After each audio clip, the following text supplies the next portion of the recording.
Hey, what's good, y'all? J Boogie in full effect mode. Bun down is the sound. You know how we do.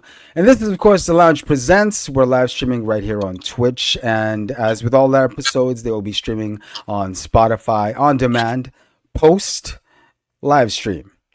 Now, in the lounge space today, we are blessed to have the presence of this person right here. Goes by the name of Philth Spector. Thank you. Yeah, happy to be here. Hey, yes sir. Nah, I'm glad we were able to get you into the lounge space. Yes. We've been thinking of getting you on, in the past, but I mean, today was the day, right? So obviously today was the day it was supposed to happen. So we finally got you in here. Happy to be here. Yes, man. Yes, man. So let's start like this. We always start by asking our guests how they were first introduced to hip hop culture. Okay. I'm trying to think. So, growing up, uh, both of my parents, like my dad, really listened to like mostly rock music, but like he was into like soul music, and then my mom loved like disco music, and she loves the song "White Lines" by Grandmaster Flash. Haha, That's like nice. so. Like I guess Nice. from technically speaking, that's probably it. But Okay.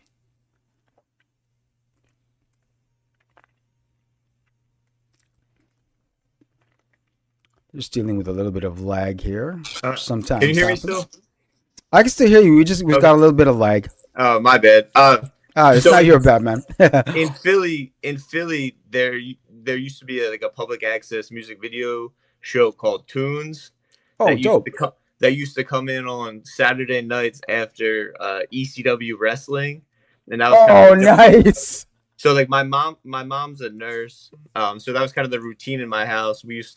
She'd go to work, me, my dad, and my brothers would order pizza, watch wrestling, and then watch Tunes.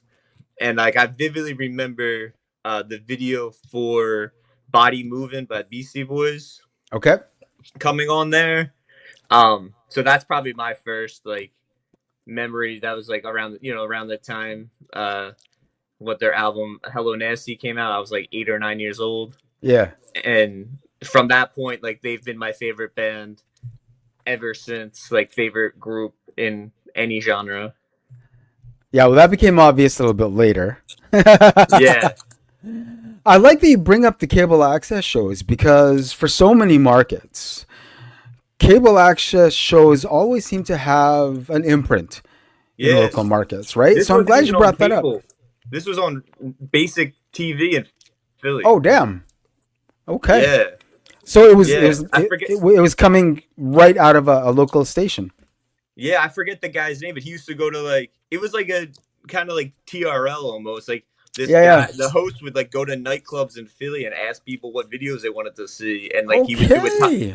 he would do like a top 10 countdown. It was like all genres, like they'd play everything. But it was it That's would be on solid. Saturday nights after wrestling. I I find it serendipitous, and I'm gonna say this that you mentioned ECW and that you watched wrestling because we have another podcast called Top Ropes and Topes with Okay. Eloquent, and it's a Okay. wrestling podcast. All right. We might have Yeah, to I get was you on there.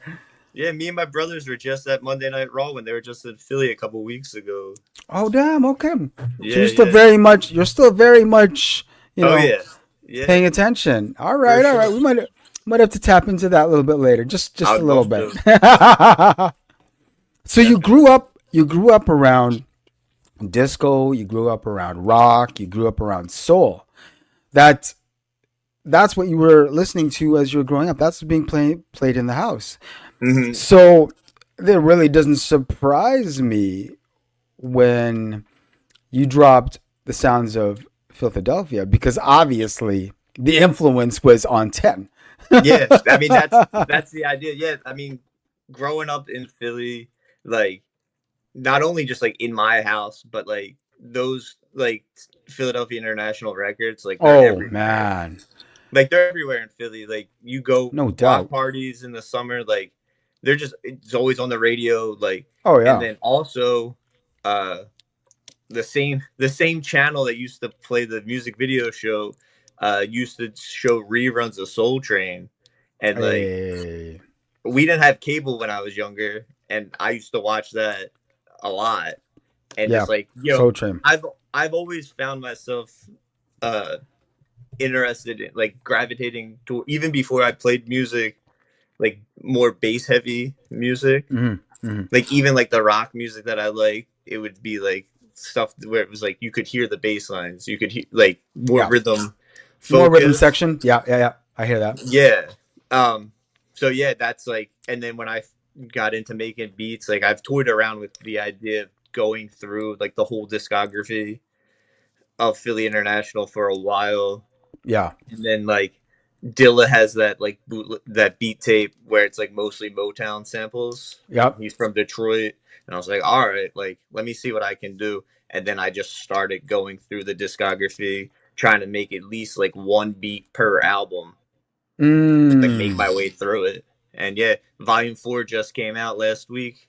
Yes, it did, which is unbelievably dope, by the way. Respect Thank, to. thank Respect you. to. I'm glad you like Uh, it. it's funny you brought up Dilla because Yeah, as I'm you listening to him, got like, well then, yeah, well then, okay, let's go. yeah. I mean, So let me. if you're making instrumental beat, if you're making beats, like you kind of have to like pay I homage. mean, if I mean the influence is obvious, right? Yeah, yeah, It's if anything, it just points to the mad influence that Dilla had on a gang of producers yeah. other than yourself. You know what I mean? So you started producing music. Were there any other aspects of the culture that you were ever interested in or that you ever dabbled in? I honestly like just from like being into the Beastie Boys. Like, I first started making music when I was in high school. Mm, I got a bass guitar when I was a mm. sophomore in high school.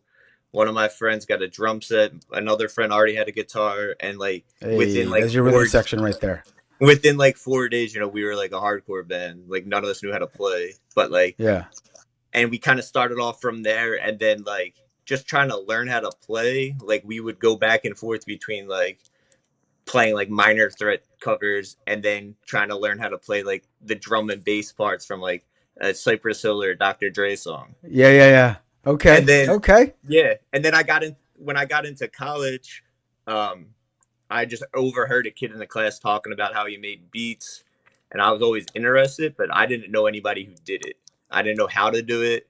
I didn't know Mm. anybody with the equipment. And I kind of cornered him after class, and I was like, "Yeah, come to my dorm and like show me how to do this." And then from there, that's when I started. He gave me a bootleg version of Fruity Loops, and it Hey, was on you from there.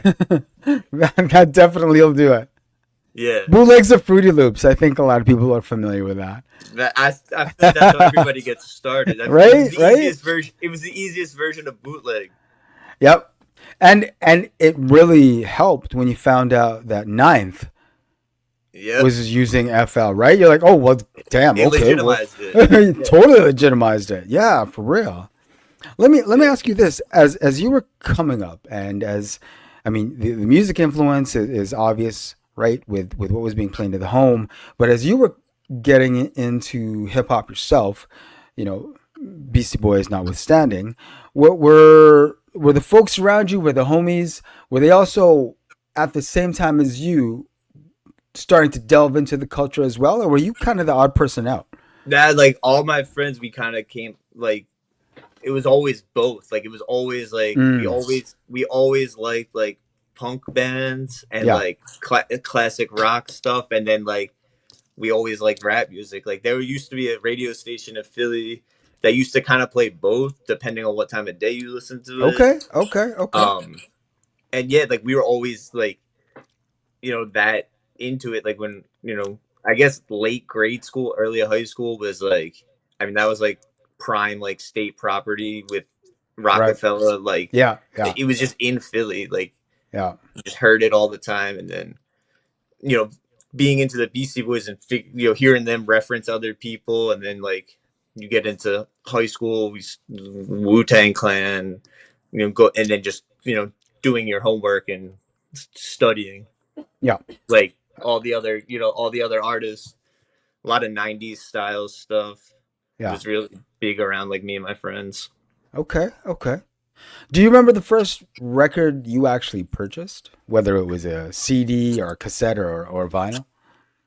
Uh, CD. He's I like don't Beastie know, man. Boys. Yeah, no, I remember I bought Game Theory, the Roots album, like pretty early Okay.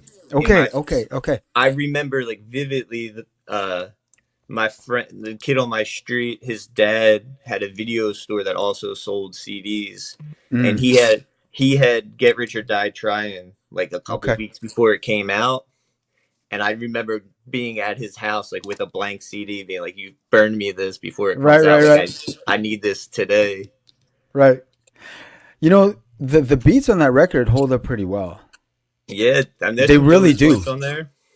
Yeah. Yeah. They hold up pretty well for real. And then vinyl probably is some like 7 inch from like a Philly punk band that's probably only ever put out one record, and it's Okay. sick. When did you know, right? Because as you started to dabble and play around with Fruity Loops, when did you actually know, you know what? I think I could do this. And not just do this. I'm actually going to set a path out for myself. It honestly like it was kind of just like the like punk DIY thing, just like yeah, we can do this. Just Yeah. let's just do it. And Yeah. so in college, like once I made a couple beats that I wasn't like embarrassed to show people, and when I say make beats, it was literally like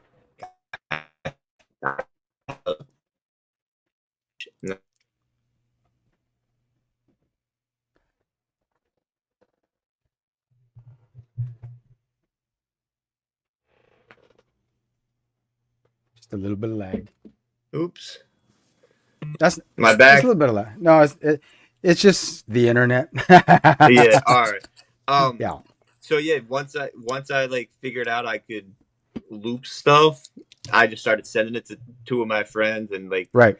we'd mess around like they'd mess around and rap, and then we were like, I was a communication major at college, so I had access to a recording. I had Hey, access to salute communications. Say what?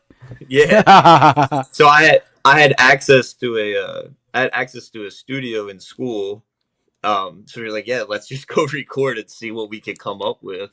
Yeah. And like we made a couple while we were in college. Like we made a couple EPs, and then like I met another friend of mine in school who rapped, and like he was making beats by himself. And I was like, yo, let's just make some stuff together. You can rap, I can't rap.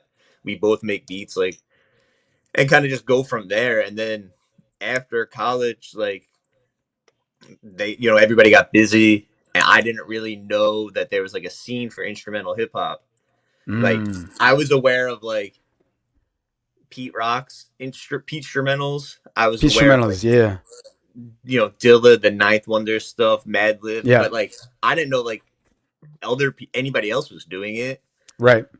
So I stopped. Like I just stopped making beats, and then during the pandemic, we were all stuck in the house, and I was like, at the time I played in a band with one of my friends, and he was like, "Yo, you should get Ableton so we can still work on music while we're locked up."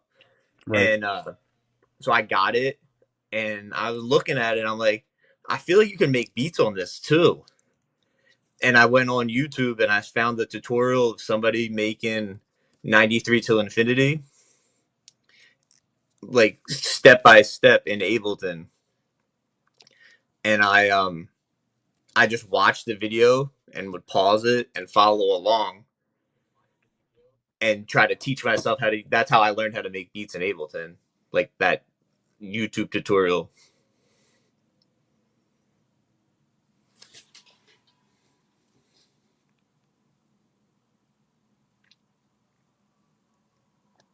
No, you're frozen on my end. Yeah, we both got a little bit of lag there. Oh, what was the last? What was the last thing you heard me say? Well, you were talking about YouTube and how you'd be Okay. pausing it while you were trying things. Yeah, yeah. So yeah, there was a YouTube video of somebody was recreating Souls of Mischief 93 till Infinity Okay. in Ableton, and that's how I figured out how to use Ableton. Um, so I just like to occupy myself during the pandemic. I just started making beats again. Hmm. I made like three. I sent them to one of my friends who, used to like raps with us. And he was like, "Yo, these kind of remind me of Paul's Boutique. You should see if you can put Ah, an acapella on it." So I did, and he was like, "Yo, this is pretty cool. Just see if you can keep going." And I was like, "Well, we're stuck at home. Like, we're not doing anything else. Like, I might as well just keep going." yeah. So I remade Paul's Boutique with like original samples, and that was like I put that out. Yep. That was like the first thing I put out instrumentally, like by myself.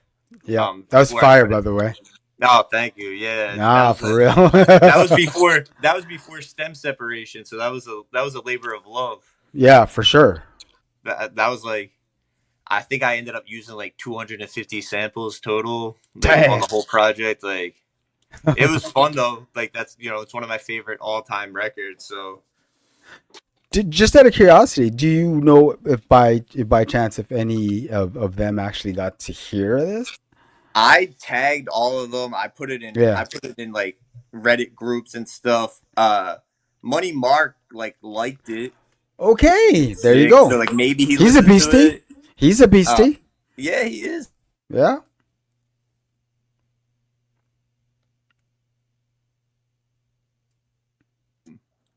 There's a pretty active like BC Boys Reddit group. Um Shared it in there, and there's a couple of like YouTube channels that share all like the bootlegs and stuff like that. So yeah, I got a pretty good response from There you go. the community of BC Boys fans, and I was like, all right, well maybe my beats don't suck. Like I'll keep trying to make stuff, and Yeah. then I had the Philly idea from there.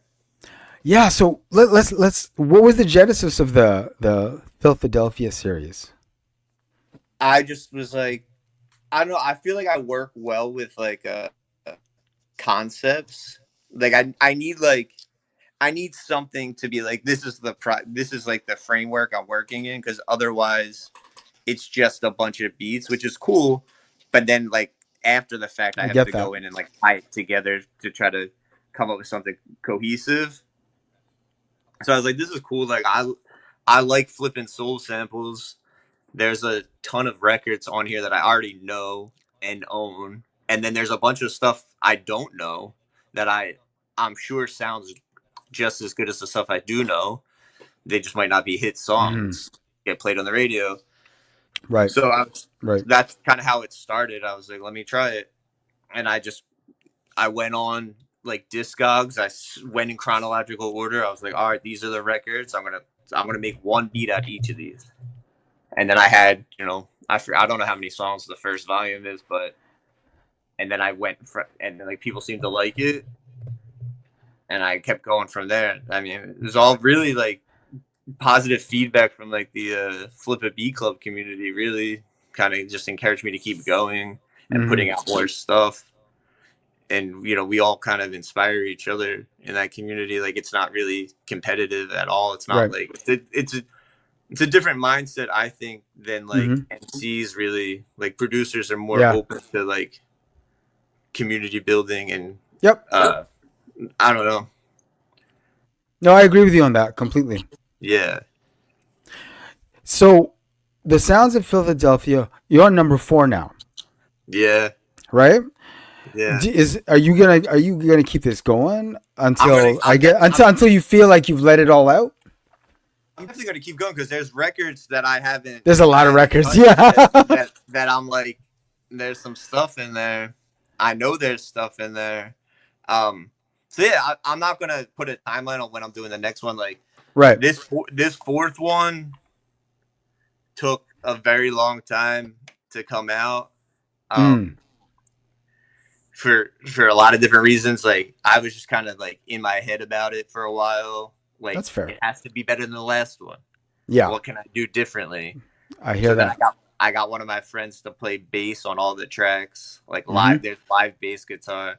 Then I got a DJ Scruff, who's a DJ in Philly, to do cuts on it. And then through the Beatcast community, like I won. They did a beat battle. They've done two now, but the first one I won, and one of the prizes was getting your release out on cassette, like a limited cassette run. Hey, So then we had to make sure it was like mastered for cassette tape and yeah, make sure the artwork was like ready for cassette tapes and not just putting it in artwork's bank or fire stuff too. like that. Thank you. Yeah, my buddy Alex does it. Yo, He does. salute Alex. Yeah, Nah, he's that cover art's fire, dog. yeah. Thank you. Yeah, like we just came up with like the idea. I was like, look at like their logo on all their albums, Yeah, and I was like, we can spin that yeah. so it's like my logo, and Make then it your just own go. icon. Yeah, and I was like, you can Yep. just go crazy with the different colors. Like we're gonna keep doing volumes, so just go crazy with it. I can't stress how dope number 4 is. There was nothing wrong, obviously, with the 3 before, but man, you really killed it on 4, dog. Thank you, Jeez, thank you. like Yeah, going back to like how we were talking about Dilla before, like there's some very obvious like hat tips and like winks to Dilla yeah, shit on this yeah, new one yeah, from I do like the slowing down, speeding up thing yep. on one of the tracks.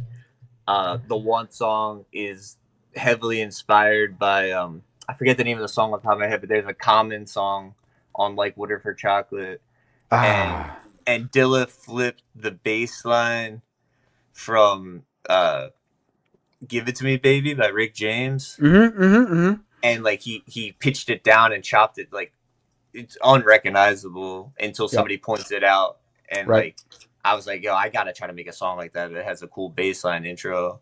So I tried to do that on this volume, and then yeah, like I said, like uh, I wanted to have like live bass on it, just because I feel like if I come up with like a cool like 2 bar, 4 bar chop loop, like it's cool, but it may get boring after a while. Yep. But if I have somebody playing live bass and they're doing like an 8 bar pattern, kind of keeps things interesting. Like Oh yeah. my friend who played bass on it, like the way we did it was he didn't want to hear any of the songs ahead of time. He just wanted to play. Okay. Oh, okay. We Just kind did of groove three. with it. We did 3 passes of every song, and then when I left, he was like, "Yeah, chop them up, rearrange them, like treat them like samples, Yeah. but it'll have that live feel, and you'll have plenty of stuff so like the bass line doesn't get repetitive." Dope idea. Yeah, yeah. Dope idea. I mean, Definitely. shout out to him for being willing to let me like chop up and rearrange what he played. Who what's the name of the person who played bass? My friend Rob Purificato. All right. We've been friends since high school. We played in a bunch of bands together. Was he in the band with you back in the day? Yeah. Oh, that's your boy. Okay. There you go. It's like Salute a Rob. bunch of my friends all played like music. We kind of just like circled around and like different combinations of all of us would get together and jam or like have a band and like record a couple of things. Sick.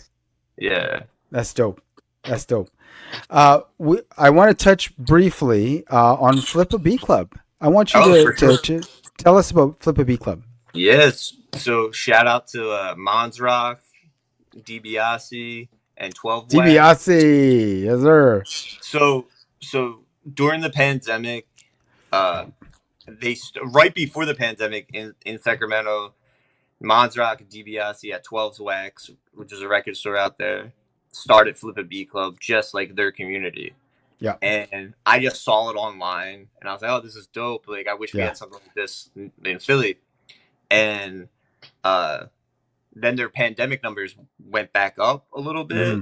So they moved it online and DiBiase kind of opened it to like to the public, and he was like, "Oh, let's just try to do it on Zoom. See how many people come up. Like we're all stuck in the house making beats. Like, might as well do it." So then I just started tapping in online, and like, talking and making friends with people in the community and stuff like that. And my co-host in Philly, Cuno Rap Name, he was living in the Bay at the time, Okay. and he was going to move back to Philly. And he was like, "Yo, Mons, like if we can find a spot in Philly, can we do it out there?" And he was like, "Absolutely, let's do it." And then, so he moved back to Philly, and we started. We had one session in Philly. I went just like as a participant, and then he was like, "Yo, you want to co-host with me?" And I think that was like 2.5 years ago, at this point. And now there's chapters Right. everywhere. There's like how many chapters now? I'm about to bring up the flyer because we have a session on coming up on Friday. Like, is it 10? So Feels we like there's got like 10 chapters. Austin, Texas, Oakland, California, Chicago, Dallas, Texas, LA, New York, Phoenix, Arizona, Philly, Sacramento, Toronto, and Yeah. Yellow Springs, Ohio, and then There you go. online worldwide. Like, people tune in from everywhere. Yeah. So if there's not a chapter around you, you can still You have access. participate. Yeah. Yeah. Nice, nice. No, that's salute to the Flipabeatclub like community because there's some dope shit coming out of there. Yeah, there's a lot. There's a lot of stuff Yeah. just from the community. Like, so the way it works is we meet up. We meet up at a record store or online once a month, the third Friday of every month, and somebody curates a sample pack, whether it's from their Right. personal like vinyl collection or if Yep. they make samples themselves. Yep. Everybody comes, they bring whatever they use to make beats, any skill level, any style. You got 3 hours to make something, and then we go live in store and on the stream and play what you make. And it's really a testament to the art of sampling Yeah. because everybody's working with the same source material, Yep. and not one person's beat sounds like anybody else's. Can it get any doper than that though? No, Like this for like real. if anybody's like, "Yo, I don't get it," you're just like, "Yo, come to the shop, Yeah. come to Crate Diggers. If you're in Philly, come to any of the other record stores or tune in and listen for yourself. Exactly. You'll Exactly. hear. We have people doing straight up hip hop. We got people doing more experimental stuff. People doing house music, electronic stuff, footwork, drum and bass, like As it everything. should be. Yeah, as it should be. People going from making beats on their phones to people bringing out crazy gear that you've never seen before to people rocking off of classic MPC samples, people using their laptops. Right? You could literally walk up with Koala on your phone and just go. And many people do that. Other people bring in like a crazy setup. Like, somebody showed up with an MPC 60 before, like, Oh damn. and they were like, "Yo, I don't know how do I, like, the samples are like in Google Drive," and he's like, "I don't. You got to get them to me somehow. I don't know how to do it." And we just like had to record it in and stuff like that. But yeah, like, it's cool because you not only do you like see how other pieces of gear work, Yeah. but you learn from each other. You're like, "Oh, that's how you Exactly. check your brakes. Oh, I never tried that before." You just pick up different techniques and stuff like. Yeah. And like we have like there's new people every time in Philly, but we have like a pretty solid core group that's been there from the beginning, and like to see everybody's growth and then collaborative projects coming out with each other, it's like it's really great to see, and hopefully we just keep building off of that. Yeah, definitely shout out to the Flipper Beat community because y'all doing some damage and the There's a respect lot of is definitely if, there. if rappers are listening and you Yeah, got beats, man. this is the group to tap. Get off YouTube. Get off YouTube I'm telling you and tap in. I mean, DiBiase and Raz Fresco, they got like 3 albums together off of Yep. Club. Yep. Like, I'm saying. That's definitely real. Definitely real. yeah. So, Sounds of Philthadelphia 4 is available now on Bandcamp. It's on Bandcamp. It's on limited cassette. Yep. It's on all it's on all the streaming platforms too, because not everybody's checking for Bandcamp unless you're in the trenches. looking for Although, stuff. I mean, fair enough. But we always try to push Bandcamp Yeah, because, I mean, they're the for the only ones most that are obvious really reasons. they're Yeah, the only ones that are really looking out yeah, for to real. an So extent. highly encourage you grab this because it is that dope. It is that dope. I highly encourage you Appreciate it. grab it off Bandcamp. You know what I'm saying? Yeah. Yes. And then if you want to stream it like outside of the home, then fine. You have the ability to do so. Exactly. Yeah. There you go. Or if But you want to definitely, share it to your friend who doesn't know what Bandcamp is. exactly. Because Bandcamp is still pretty niche, right? Yeah, yeah. I mean, people who make music and people who Exactly. are looking to buy music, but like the Exactly. average listener, that's the only It's reason I just, put it on yeah. streaming. Like, if it was up to me, I'd have cassette tapes and Bandcamp, and that'd be it. You and a lot. I mean, if we had a choice, right? But Yeah, the streamers serve their purpose. They're there yeah, to yeah, promote, for and they help. sure. If they help promote, then that they serve their purpose. Exactly, exactly. Well, yo, man, I really want to thank you for spending time with us in the lounge space today. Enough respect. Absolutely. Thank you for having me. Again, I cannot stress how dope this record is. Thank Sounds of you. Philthadelphia 4. If you don't already have it, if you haven't heard it, you need to. And you need to cop it because shit is fire, okay? For real, for real. Thank you. I really appreciate that. And yeah, like follow me on Instagram. Check out my Exactly. Bandcamp. There's a ton of other projects up there outside of the Philadelphia series. Exactly. And you definitely got to hear the Beastie Boys remix because Yes, yeah. If you you're a really fan of the killed it on Beastie that. Boys, I'd love to hear Yes. what you think of it. And we talk about obscure samples of '80s rap music and stuff like that. You can nerd out, Yeah, basically. There yeah. you go. Let's talk drum breaks. Right? Well, yo, I want you to know that I certainly hope this isn't the last time you spend time with us. You know what I'm Absolutely saying? not. Okay, we exist solely to help promote dope shit. So the next time it's time to drop something else, by all means, it's an open door for you. Absolutely. I'd All love to come right? back. It's a lot of fun. And Hey.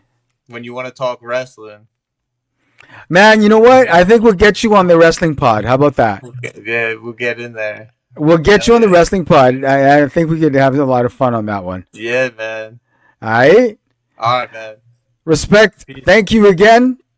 Yeah, appreciate it. Thank you. Sounds of Philthadelphia 4 Bandcamp. Cop it. Cop it. Cop it. Yes, yes. Let's Be easy, go. dog. Thank you. Have a good one. Yes, sir. Peace.